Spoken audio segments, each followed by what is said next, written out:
কাজ করতে করতে মাঝে মাঝে উঠে একটু হাঁটা, তাছাড়া তোমাদের এক সময় দেখবে মাজা ব্যথা হয়ে গেছে, হাত পাও ঝিঝি ধরা অবস্থা হয়ে যাচ্ছে, তাই কাজের ফাঁকে ফাঁকে উঠে একটু রাখতে হবে। না, ক্যালসিয়াম যখন তখন খালি পরে ক্যালসিয়ামের জন্য তোমার কিডনির পাথর হতে পারে। ক্যালসিয়াম খালেও ভালো মানের ক্যালসিয়াম, যে কোনো ডাক্তারের সাজেশনই খাবে। দোকানে যা বললে ওরা যেটা লাভ বেশি হবে সেটাই তোমার ধরা দেবে, কিন্তু ওই ক্যালসিয়ামটাতে তোমার দেখা যাবে যে কিডনিতে পাথর থাকে। মানুষ হর হামেশা ক্যালসিয়াম খায়, এটা কিন্তু খাওয়া ঠিক না। মাঝে মাঝে খাবে, তবে ভালো টাকা। হ্যাঁ হ্যাঁ,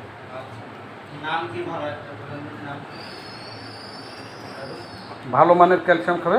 এই ক্যালসিয়ামগুলো যেমন অস্টিওডি আছে, অস্টিওডি, অস্টিওডি,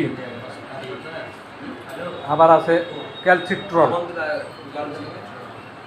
এই ধরনের ক্যালসিয়ামগুলো খাবে, ভালো কাজ করবে।